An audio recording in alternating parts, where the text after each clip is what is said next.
Hello people, welcome back to our channel. ఇలాంటి మంచి మంచి వీడియోస్ కోసం మన ఛానల్ని సబ్స్క్రైబ్ చేయండి, లైక్ చేయండి. ఈ రోజు టాపిక్లోకి వెళ్ళిపోదాం. ఇంకా శకుంతల కోపంగా తన గదిలోకి వెళ్ళగానే సుహాసిని చాక్తో చేయి కోసుకోబోతూ ఉండడం చూసి శకుంతల కంగారుపడి మనవరాల దగ్గరకు వెళ్ళింది. బలవంతంగా చాక్ లాక్కొని దూరంగా విసిరివేసింది. సుహాసిని ఏడుస్తూ, అమ్మమ్మ, నన్ను చనిపోనివ్వు, బావ లేకుంటే నేను బతకలేను అని పిచ్చి పట్టిందాన్లాగా ప్రవర్తించింది. ఎంత చెప్పినా సుహాని ఆగకపోవడంతో శకుంతల మనవరాలును చెంప మీద ఒక్కటి వేసింది. ఆ దెబ్బకి సుహాసిని ఆవేశం తగ్గించుకొని, నువ్వు ఆస్ట్రేలియా నుంచి తీసుకువచ్చేటప్పుడు ఏమని చెప్పి తీసుకువచ్చావు? ఇక్కడ ఏం జరుగుతుంది? చిన్నప్పటి నుంచి బావే నా మొగుడు అని చెప్పావు. ఇప్పుడేమో అదేదో వచ్చి బావ తన మొగుడు అంటుంది. బావని తప్ప నేను ఎవరిని నా భర్తగా ఊహించుకోలేను. అలాంటప్పుడు నేను బ్రతికి ఉండి ఏం లాభం? అందుకే నేను చనిపోతాను. మీరంతా సంతోషంగా ఉండండి అని ఏడ్చింది సుహాని. నీకు ఏమన్నా పిచ్చి పట్టిందా? మాట్లాడితే చస్తాను అంటున్నావు.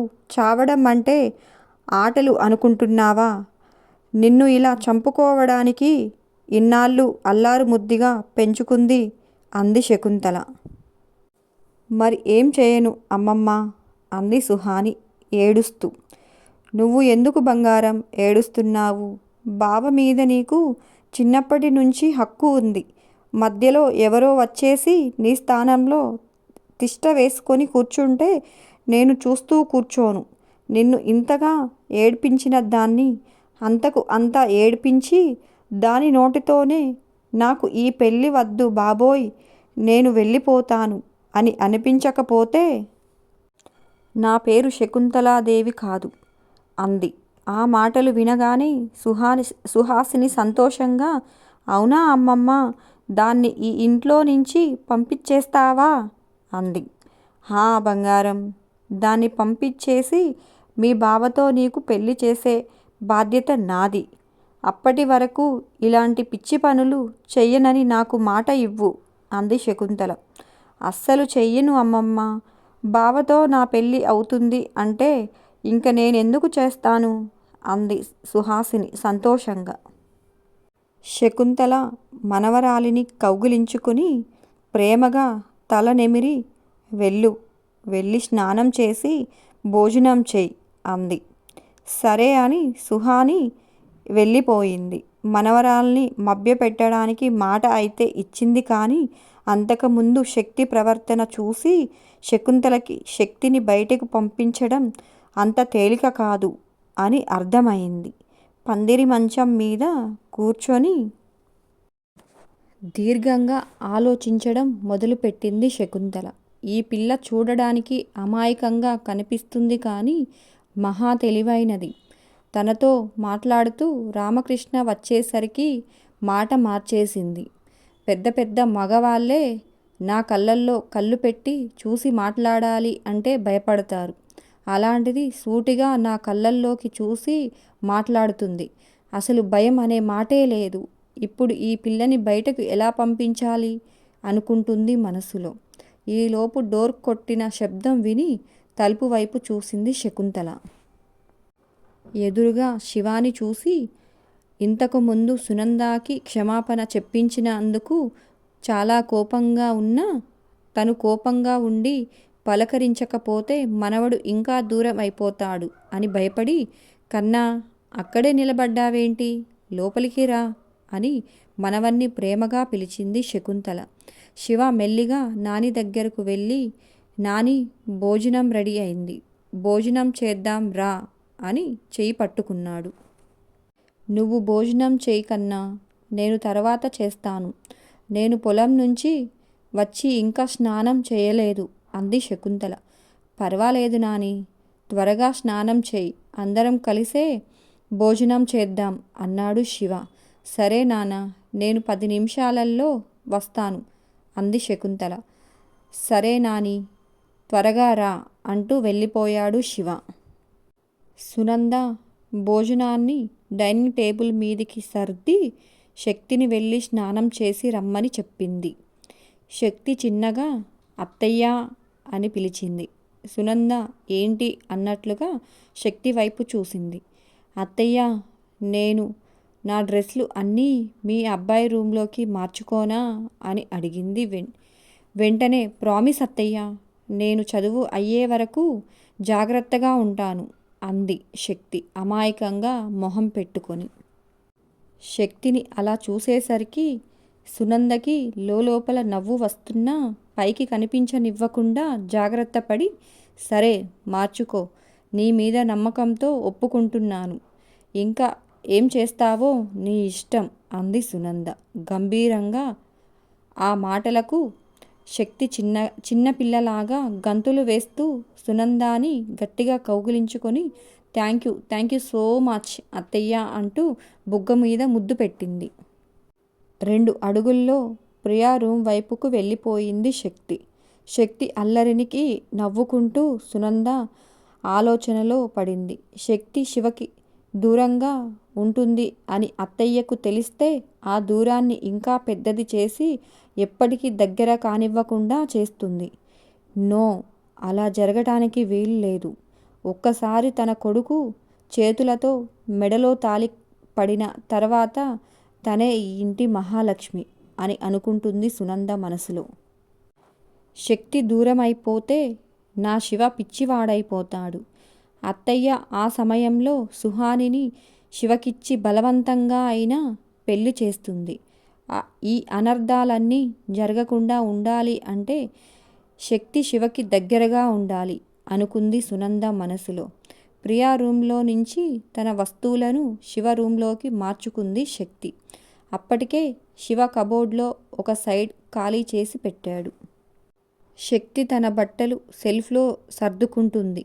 శక్తిని కౌగిలించుకుని రాను రాను అంటూనే చిన్నదో చిన్నదో అంటూ పాట పాడుతూ, అయితే అమ్మాయి గారు రోజు నా పక్కనే ఉంటారు అన్నమాట అన్నాడు కళ్ళెగరేసి శక్తి వైపు చూస్తూ. ఉంటాను, కానీ నువ్వు రూల్స్ బ్రేక్ చేయకూడదు, సరేనా అంది శక్తి. తొక్కలో రూల్స్, అవి బ్రేక్ అయ్యాయో లేదో మన రూంలోకి వచ్చి ఎవరు చూస్తారు అన్నాడు శివ నవ్వుతూ.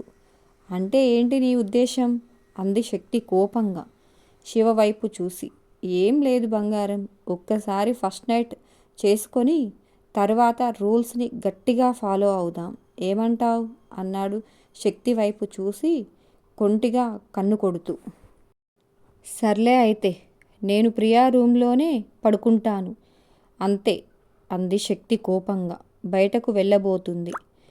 ఓయ్ రాక్షసి, నేను ఊరికే అన్నానే, ఏదో సరదాకి ఆట పట్టిద్దాం అనుకుంటే నువ్వు నిజంగానే వెళ్ళిపోతున్నావు అంటూ శక్తిని బయటకు వెళ్ళనివ్వకుండా అడ్డంగా నిలబడ్డాడు శివ. శక్తి శివ చుట్టూ చేతులు వేసి, నలుగురిలో గొప్పల కోసం అప్పు చేయకూడదు, ఎవరు చూడడం లేదు అని తప్పు చేయకూడదు. శివ, అత్తయ్య మన మీద నమ్మకంతో మనం ఒకే రూమ్లో ఉండడానికి ఒప్పుకున్నారు. ఆవిడ నమ్మకాన్ని వమ్ము చేయకూడదు అంది శక్తి. అబ్బా, అంత ముద్దుగా మాట్లాడకే, అలా మాట్లాడుతుంటే ఇంకా ముద్దొచ్చేస్తున్నావు తెలుసా అన్నాడు శివ నవ్వుతూ శక్తిని కౌగిలించుకుని. ఇందాకే నేత్రానందం చాలు అన్నావు, ఇప్పుడేమో హగ్గులు కిస్సులు ఏంటి కదా అంది శక్తి నవ్వుతూ. శక్తిని గట్టిగా కౌగిలించుకొని నవ్వాడు శివ. నీకు సిగ్గు లేదు శివ అంది శక్తి నవ్వుతూ. రాక్షసి, నా పెళ్ళాం ముందు సిగ్గుపడితే పనులు కావే అన్నాడు శివ. ఏంటో శివ నువ్వు, ఒకసారి అల్లరి చేస్తూ ఆటపాటలతో మురిపిస్తావు, ఇంకొకసారేమో కోపంతో ఊగిపోతూ శివతాండవం చేస్తావు. అప్పుడు నిన్ను చూస్తే నాకు చాలా భయం వేస్తుంది తెలుసా అంది శక్తి. సారీయే, కోపం వస్తే నాకు కంట్రోల్ ఉండదు, అయినా నీ ముందు జాగ్రత్తగానే ఉంటున్నానుగా, ఇంకా భయం ఎందుకే అన్నాడు శివ. శక్తి శివ మొహాన్ని తన 2 చేతుల్లోకి తీసుకొని, ఎప్పుడైనా నా మీద కోపం వస్తే నన్ను తిట్టు, కొట్టు, కానీ నీ నుంచి దూరంగా పంపించెయ్యకు శివ. నేను నువ్వు లేకుండా ఉండలేను అంటూ శివ గుండెల మీద వాలి కన్నీళ్లు పెట్టుకుంటుంది శక్తి. ఏయ్, ఏంటే ఏదేదో మాట్లాడుతున్నావు? నేను నిన్నెందుకు దూరం చేసుకుంటానే? నువ్వంటే నాకు పిచ్చి. రాక్షసి, నువ్వు లేకుండా నేను ఉంటానని ఎలా అనుకుంటున్నావు? నాకు కోపం వచ్చింది కాదు అనడం లేదు. చెప్పాను కదా జాగ్రత్తగా ఉంటాను అని. ఈ చెయ్యిని చచ్చే వరకు వదలను అంటూ శక్తి చెయ్యిని గట్టిగా పట్టుకున్నాడు శివ. ఆ మాటలకు శక్తి నవ్వుతూ శివాని గట్టిగా కౌగిలించుకొని బుగ్గ మీద ముద్దు పెట్టి సో క్యూట్ అంటూ 2 బుగ్గలు గట్టిగా లాగింది. ఇంతలో శివ భోజనానికి రండి అని సునంద పిలవడంతో వస్తున్నాం మమ్మీ అన్నాడు శివ. నీ మాటల్లో పడి నేనింకా స్నానం చేయలేదు శివ, నువ్వు వెళ్ళు, నేను ఫాస్ట్గా వచ్చేస్తాను అని టవల్ తీసుకుంది శక్తి. వెనకే బాత్రూమ్ వైపు వెళ్ళాడు శివ. డోర్ తీసుకొని లోపలికి వెళ్ళబోతూ శివాని చూసి ఎక్కడికి అన్నట్లు కళ్ళతో సైగ చేసింది శక్తి. అరే, నీకు హెల్ప్ చేయడానికి. ఈ వాష్రూమ్ నీకు కొత్త కదా, ఇక్కడ ఏమున్నాయో చూపిస్తాను అన్నాడు శివ. ఏం అవసరం లేదు, నేను చూసుకుంటాను. నువ్వు మరీ అంత కష్టపడకు, నేను చూడలేను అంది శక్తి. ఇందులో శ్రమేముంది బంగారం, నీకోసం ఆ మాత్రం చేయలేనా ఏంటి అంటూ లోపలికి రావడానికి చిన్నపిల్లలు మారం చేసినట్లు చేస్తున్నాడు శివ. చివరికి ఎలాగోలా శివని తోసేసి లోపలికి వెళ్ళి డోర్ వేసుకుంది శక్తి. ఒసేయ్ రాక్షసి, నన్నే తోసేస్తావే? నువ్వు స్నానం చేస్తూ ఉండగానే ట్యాంక్లోని నీళ్ళన్నీ అయిపోతాయి. ఇదే నా శాపం అంటూ బయట నుంచి అరుస్తున్న శివ మాటలు విని నవ్వుకుంటుంది శక్తి. ఫాస్ట్గా స్నానం చేసి బయటకు వచ్చి బెడ్ మీద అలిగి కూర్చున్న శివని చూసి ఏం మాట్లాడకుండా బొట్టు పెట్టుకొని పొద్దున పద్మ పెట్టిన పూలమాల దండ తీసి డస్ట్బిన్లో వేసి భోజనానికి వెళ్దామా అన్నట్లు శివ వైపు చూసింది. శివ శక్తిని ఏం పట్టించుకోనట్లు కూర్చున్నాడు. ఈలోపు సునంద డోర్ కొట్టింది. శక్తి వెళ్ళి డోర్ ఓపెన్ చేయగానే మల్లెపూల వాసనలు గది అంతా ఆవరించాయి. సునంద మల్లెపూల దండ శక్తికి ఇచ్చి మన చెట్టుకు పూసాయి. సాయంత్రం 3 మాలలు కట్టి పక్కన పెట్టి మర్చిపోయాను, తలలో పెట్టుకో అంటూ ప్రియ రూమ్ వైపు వెళ్ళింది సునంద. తీసుకొని తలలో పెట్టుకుంది. అలిగి కోపంగా ఉంటూనే మధ్య మధ్యలో శక్తిని చూస్తున్నాడు శివ. శక్తి పూలు తలలో నుంచి పడిపోయేలా ఉండడం చూసిన శివ శక్తి తల మీద ఒక్కటి వేసి పూలు పెట్టుకోవడం కూడా రాదు అని తీసి మళ్ళీ సరిగా పెట్టాడు. ఏం రాకపోయినా చూసుకోవడానికి నువ్వు ఉన్నావుగా బంగారం అంది. అది చాలు నాకు అంటూ శివ చుట్టూ చేతులు వేసి కూల్ చేసింది శక్తి. శివ నవ్వుతూ ఇలా మాట్లాడే నా మనసులో తిష్ట వేశావు రాక్షసి, పద భోజనం చేద్దాం అన్నాడు. శివ శక్తి వెళ్ళేసరికి శకుంతల, రామకృష్ణ, వరుణ్, ప్రియ, సుహాని అందరూ కూర్చొని ఉన్నారు. సునంద శక్తిని శివని కూడా కూర్చోమని అందరికీ భోజనం వడ్డిస్తుంది. శక్తి సునంద దగ్గరకు వెళ్ళి, మీరు కూర్చోండి అత్తయ్య, మామయ్య భోజనం చేయలేదు అని పొద్దున్నుంచి మీరు కూడా భోజనం చేయలేదు అంది శక్తి. ఆ మాటలకు అందరూ సునంద వైపు చూశారు. మమ్మీ, నువ్వు పొద్దున్నుంచి భోజనం చేయలేదా అన్నారు శివ, వరుణ్ ఇద్దరు ఒకేసారి. సునంద ఏం మాట్లాడకుండా మౌనంగా ఉంది. ఏంటి సునంద ఇది, నీకు ఎన్నిసార్లు చెప్పాను నా కోసం చూడొద్దు, టైంకి భోజనం చేయమని అన్నాడు రామకృష్ణ. శివ లేచి తండ్రి పక్కనే ఉన్న చైర్ని వెనక్కి లాగి సునందని కూర్చోపెట్టాడు.